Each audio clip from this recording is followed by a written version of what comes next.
Hi, hello student, hello everyone, welcome to you, welcome again in Bongo Pathsala. তো student basically আমাদের practical ক্লাসে আজকে যে টপিকে আমরা ডিসকাস করব বা যে টপিকটার উপর আমরা প্র্যাকটিক্যাল করে দেখব আজকে, সেই টপিকটা বেসিক্যালি হচ্ছে একটা সিম্পল টপিক। নর্মালি আমরা প্রত্যেকেই কম বেশি জানি যে কোনো কঠিন পদার্থকে যদি তাপ দেওয়া হয় সেটা প্রথমে তরল হয় এবং তারপরে সেটাকে আরো তাপ দিলে তারপরে সেটা বাষ্পে পরিণত হয়। ওকে, বাট আজকে আমরা যে প্র্যাকটিক্যালটা দেখতে চলেছি সেই প্র্যাকটিক্যাল অনুযায়ী যে কঠিন পদার্থটা আজকে আমরা নেব সেটা কিন্তু তাপ দেওয়ার ফলে তরল তো হবে, কিন্তু সাথে সাথে বাষ্পতেও পরিবর্তন হবে এবং একইভাবে যেই আমরা তাপ তার থেকে সরিয়ে নেবো সেটা আবার আগের অবস্থায় কঠিনে ফিরে যাবে, তরল অবস্থায় সেটা কিন্তু থাকবে না। ঠিক আছে, তো চলো পুরো প্র্যাকটিক্যালটা দেখে নেওয়া যাক যে কি কি বেসিক্যালি আজকে প্র্যাকটিক্যালে আমরা নতুন শিখব।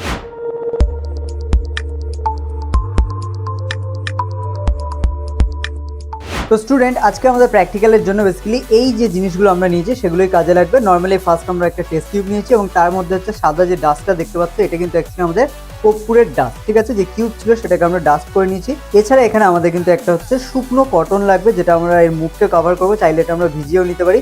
এবং আর একটা ভিজের কটন লাগবে যেটা আমরা অ্যাকচুয়ালি এর উপরে যে অংশটা আছে সেই অংশ কভার করবো যাতে এই জায়গাটা ঠান্ডা থাকে এবং এখান থেকে বাষ্প হওয়ার পরে এটা যাতে এখানে ঠান্ডা যে অংশটা থাকবে সেই জায়গায় এসে যাতে জমা হয়ে যেতে পারে। ঠিক আছে, তার জন্য বেসিক্যালি আমরা এখানে এটাকে র্যাপ করে দেবো বা এর চারপাশে পেঁচিয়ে দেবো।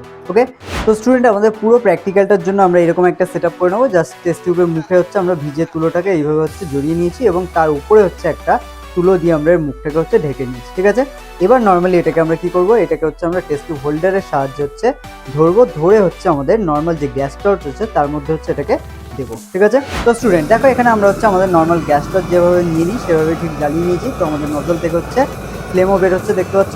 তো এটা আমাদের সেই সেট আপটা যেটা আমরা রেডি করেছিলাম।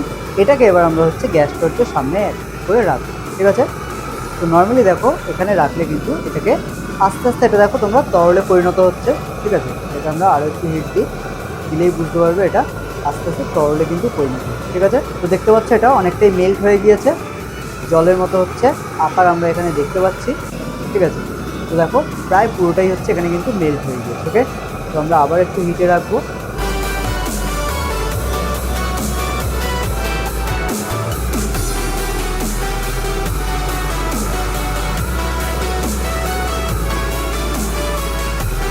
তো স্টুডেন্ট এটাকে দেখো আমরা কিন্তু বয়েল করেছি এবং বয়েল করার পর এটা এখনো কিন্তু তরলে আছে। ঠিক আছে, তো এটাকে আমরা কিছুক্ষণ রাখলেই দেখতে হবে এটা একা একাই আবার কঠিন চেঞ্জ হয়ে যাবে। বাট এখানে আমাদের যেটা লক্ষ্য করতে হবে, যেটা আমরা বলেছিলাম যে এখানে কিন্তু আমরা যে জায়গাটা এই তুলো পেঁচিয়ে রেখেছি সেই জায়গা দেখতে হবে আমাদের বাষ্প হওয়ার পরে কর্পূরটা এসে জমা হয়েছে কিনা। ঠিক আছে, তো এখানে লক্ষ্য করো ভালো করে, এখানে দেখতে পাচ্ছ একটা সাদা অংশ তোমরা দেখতে পাচ্ছ।